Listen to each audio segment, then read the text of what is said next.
Inflation is the conversation for today. And I'm going to tell you guys about the crazy inflation numbers that were released on the stock market this morning. So get comfortable, buck up your seatbelt. We're going to get started on the Black Financial Channel right now.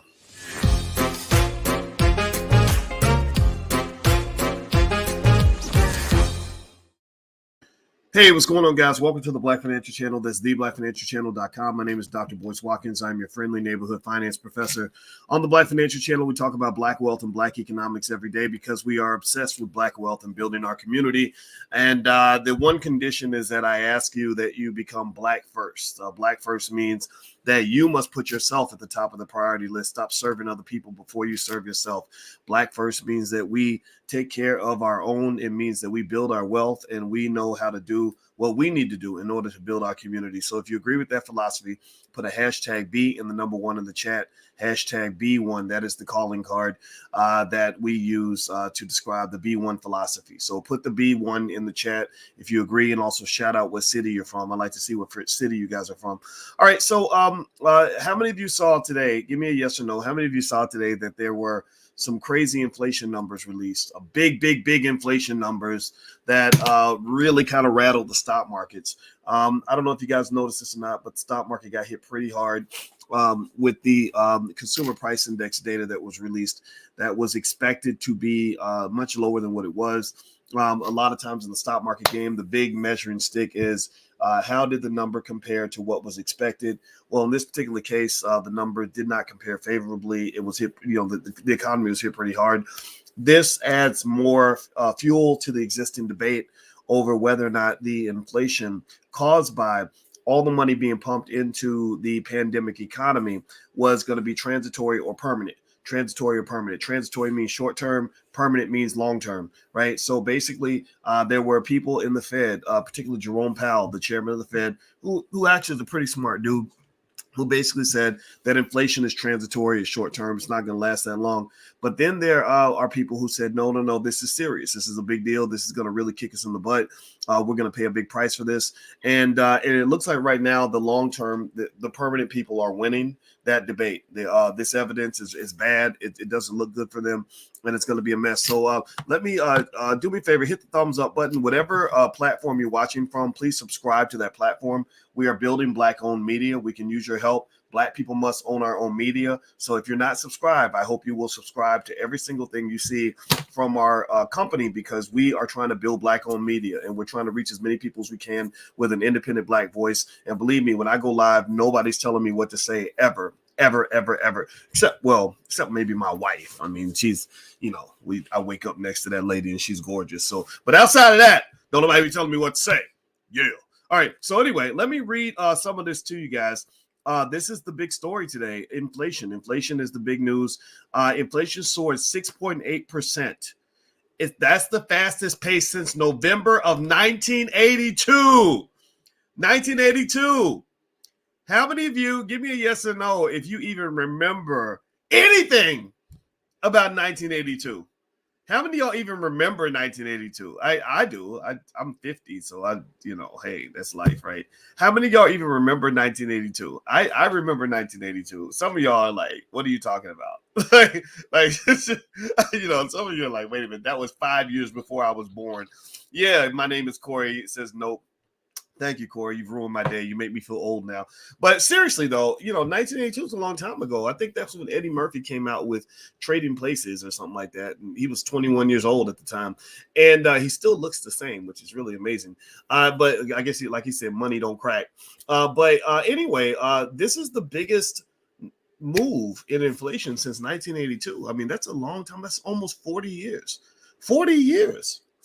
So this is huge. This is big. There's going to be a lot of conversation about, there's going to be a ton of discussion about where this inflation is going. Inflation is bad, but the real nightmare is what they call stagflation. Stagflation is, and I'm telling you, let's say that one of these variants, I told you guys the Omicron variant, we talked about that a lot. The Omicron variant turned out to be kind of a nothing burger for the most part in terms of economic slowdown, in terms of death rates, things like that.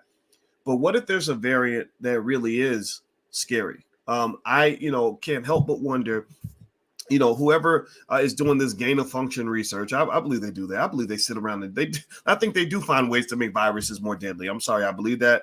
I know the history of China. It wouldn't surprise me if this thing was created. If it wasn't an accident, let me say that. I'm not going to get into conspiracy theories, but I put everything on the table because I want to understand what's going on, not the propaganda. I want to know what's going on. So here's my point. What if there is another variant that comes out that really is dangerous? Like, what if there's a variant that comes out that makes me say, you know what, forget it, man. I'm getting the jab. I'm gonna get double jabs. I want the jabs and all the boosters. Like, what if there's a variant where it's like it kills 10% of the people that it infects? Well, then what that's gonna do? Here's the point. I'm not gonna talk about the health side of it. I'll let you kind of process that on your own. But the economic side would be absolutely devastating. I mean, absolutely devastating. You're talking about you're really talking about something that could cause the economy to go flat. Now, here's the problem. You've already got inflation. Inflation that a lot of people believe is driven by supply chain bottlenecks. Like, you notice a lot of people going into trucking. Anybody notice a lot of people going into trucking and transportation? Well, the reason I believe that a lot of people going into trucking and transportation could be that because of these supply chain bottlenecks, it's become very expensive to ship items. So one of the challenges that Amazon and Walmart and other companies are dealing with right now is how do we even get our stuff from Taiwan to the United States? Amazon is being super creative with this. Actually, this is what makes me respect this company. I just love the management of Amazon, love the management of Disney, companies like that, because they tend to be really good at solving problems. So Amazon's actually buying ships and buying their own shipping containers and doing all these other things where they're actually becoming big players in the whole U.S. transportation network. So ultimately, these sorts of things affect inflation. So you've got a couple of factors that were always existent. One, the supply chain bottlenecks, like, for example, the chip shortage was causing the prices of cars to go up. When Alicia and I went to go get a new car, one of the things that the guy kept talking about is that because the chips are short, they're running short on cars, right? You had let's see here. You might have just a tough time getting supplies from one country to the other. That was an issue, right? The ports are getting filled up, and all this, all these other things are kind of happening there. And then you had the labor shortage, right? The Great Resignation makes a lot of people not even want to go to work. Who can blame them, right? Because we haven't raised the minimum wage in many, many years, which means that we are disrespecting the American worker because American workers are an important part of the process, yet they don't get sort of treated that way. And now you've got higher prices for food and other forms of supplies. So the inflation is kind of spreading out a little bit. So what does this mean? One, if you own stocks in energy companies, like the price of oil tends to go up when things like this happen. So that could be maybe a plus, depending though. Because the other thing that affects the price of oil is how the economy does. So if another variant comes out, here's my point. If another variant comes out, and the media loves their variants, they release variants the way rappers release a new album every year. If that variant is really deadly and it really does cause a slowdown or a lockdown or a shutdown of international transportation and trade, then you're probably going to be dealing with something very, very ugly called stagflation. Stagflation is basically like a financial STD that you have a hard time getting rid of. Like, seriously, stagflation is when the prices of everything goes up, but the economy is going flat. And so you're not even able to deal with the inflation with increased economic activity. It's like I don't know. I can't think of another comparison. I was going to use one, but it probably wouldn't even work. But in general, stagflation is something you don't want to have. If they start using that word a lot, then that means your economy's in big trouble. The economic experts, again, you guys know, these are the people I study with in graduate school. When we, a bunch of us PhD types, they have a hard time dealing with stagflation. They have a very difficult time getting the economy moving again while not also exacerbating the inflation play. So what's happening right now is that a lot of people said this, and I agreed with them actually, that the Fed kind of overdid it. They were pumping money into the economy like crazy, and they didn't stop. Right. There was a point where people were saying, look, we're doing okay now. Stop it. Stop lowering interest rates. Stop doing that. Right. And it's great if you're an investor because you're making all this money and your stocks are going up. But the problem is that there's a downside. It's like constantly pumping steroids into an athlete or constantly pumping medicine into the baby. Like there's a point where the baby is going to have a negative reaction to the medicine, or if the baby gets sick again, the medicine won't work because you built this massive tolerance to the medicine that is going to cost the baby later on in life, right? So that's why you don't inject your baby with antibiotics when they're two, like crazy, because when they get 60 and they really need antibiotics, those antibiotics won't work. Do you follow what I'm saying? Okay. And so anyway, this is what you're dealing with right now. The Fed is running out of tools they can use. They are at their wits' end, in my view, in terms of how they could respond if there was another variant that caused a significant economic decline. Their back is against the wall in that regard. I really worry about that.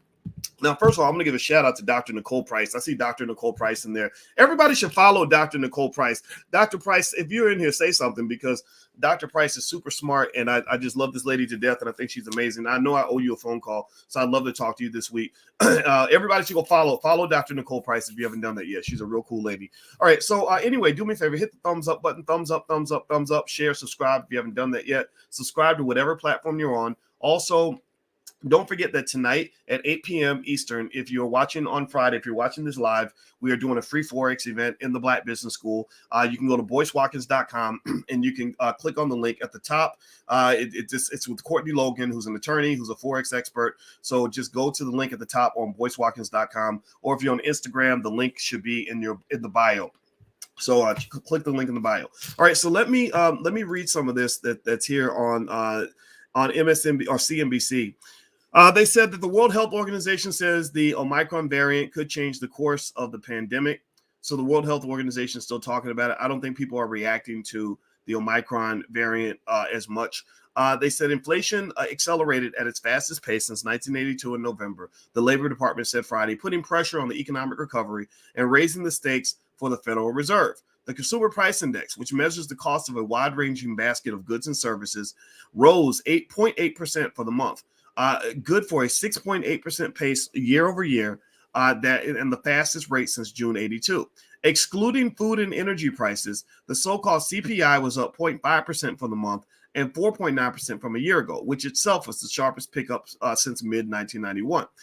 The Dow Jones estimate for a 6.7% annual gain for headline CPI. Okay, so the estimate was about 6.7%. The realization is about 6.8. It's not out of the park yet. It's not like it's a crisis mode per se, but it is something that people are going to be talking about. The Labor Department said the increases for the food and energy components were the fastest 12-month gains in at least 13 years.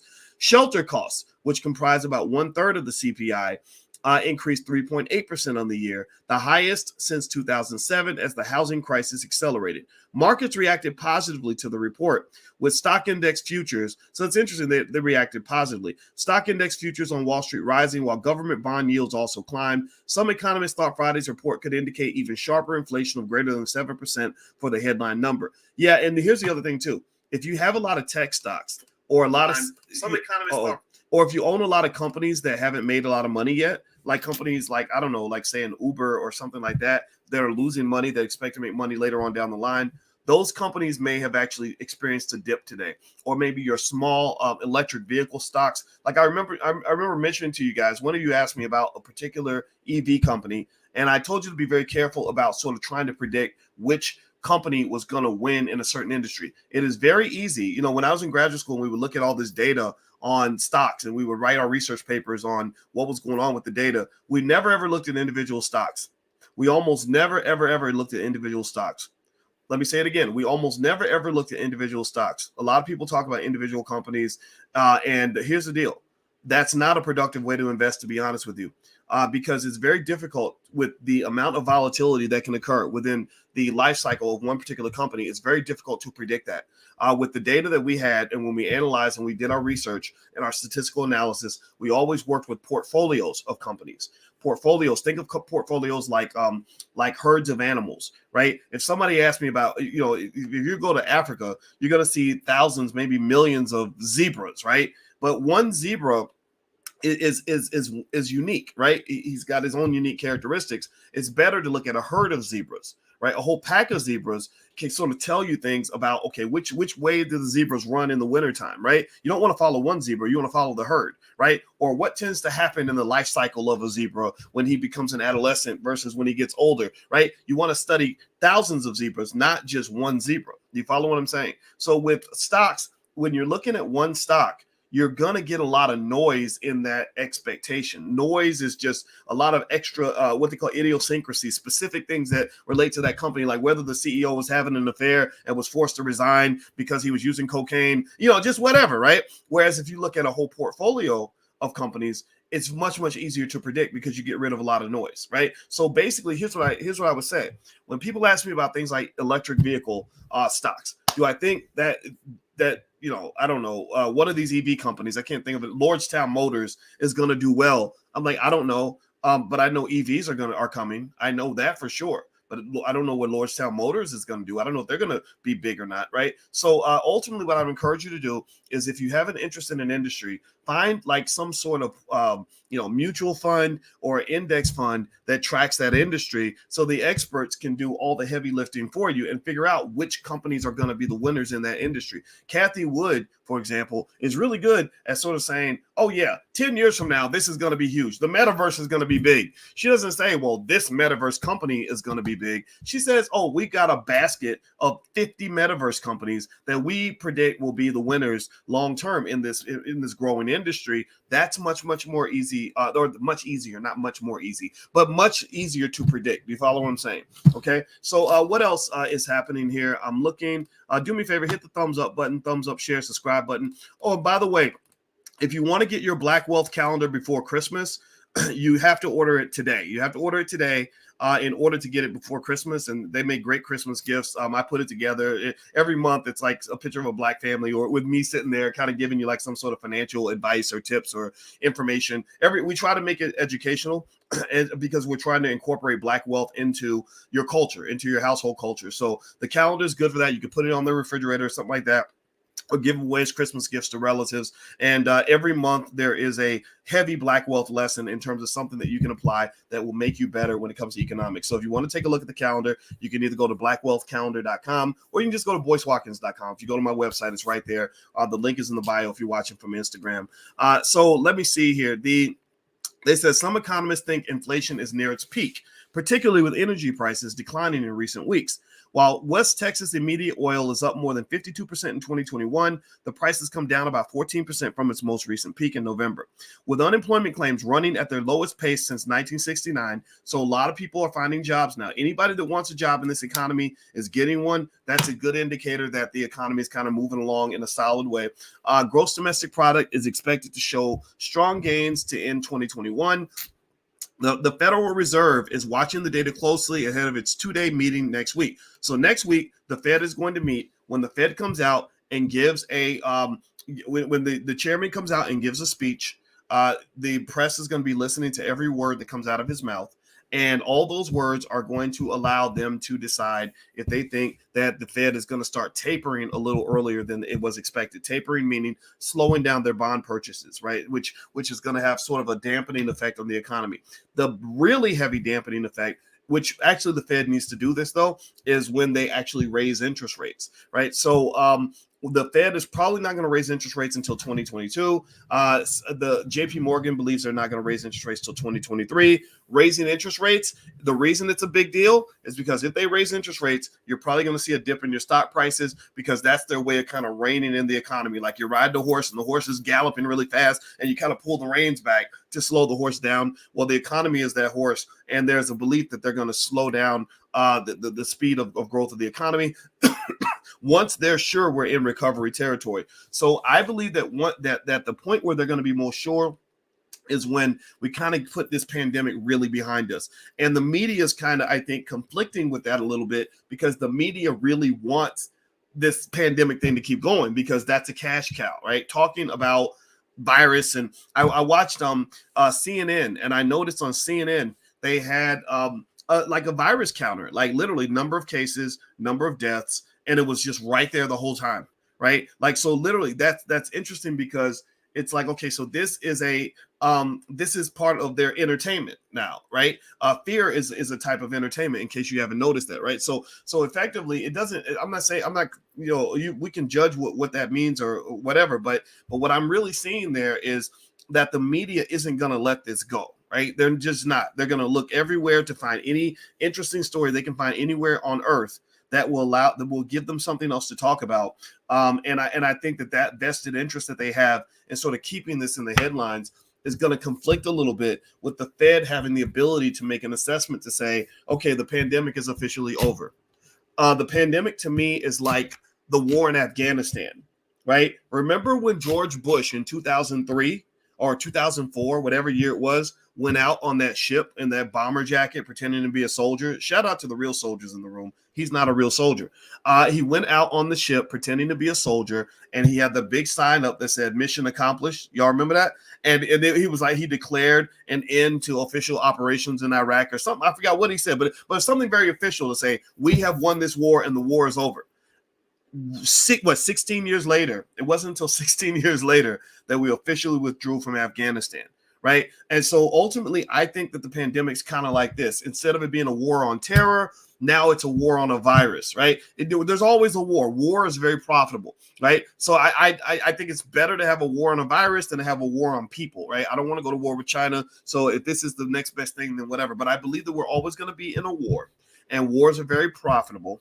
And I believe that this is a war that's going to last for a very long time, because so ultimately, I really am kind of concerned that the Fed isn't going to kind of see it the same way, and then sort of say, you know what? Yes, it's out there. We have plenty of measures to protect ourselves, but the economy is roaring along. So it's time for us to taper. It's time for us to raise interest rates, because you have to do that. Because if you don't, then what's going to happen is the Fed's going to run out of tools they can use in the event of a real catastrophe. Like if there's really another catastrophe, like God forbid, I hope this doesn't happen. Let's say that then a war breaks out tomorrow. Let's say somebody launches a nuke at a major U.S. city or something. That sends the economy in a tailspin. That kills your stocks are dropping by 40% in a day, right? All this stuff is happening. The Fed would have almost no tools to use. No tools. It reminds me of when I knew a lady who had an overbearing mother-in-law who felt like she knew how to raise her baby better than she did, right? And y'all know how it is, right? When the lady has a baby, there's like the older mother, the grandma. Who you ever seen that where the grandma just kind of like ignores whatever the mother wants, and you have to fight for in a territorial way to like that's my baby, right? So basically, this lady told me that every time she would drop her son off to his grandmother, the grandmother would always call them every week without fail. She would say, "Oh, the baby got sick, so I took him to the hospital and I got him some antibiotics." And she was like, "But he was fine when I dropped him off. How come he gets sick every time he comes to your house? And how come every time he comes to your house, he's in the emergency room or he's always on antibiotics?" And she's like, "Stop putting my son on antibiotics, because when he gets older, though, and really needs antibiotics, it's not going to work. Because your hypochondriac ass is constantly taking my son to the emergency room and getting him put on antibiotics. That's going to mess him up, right?" So the economy is kind of the same way.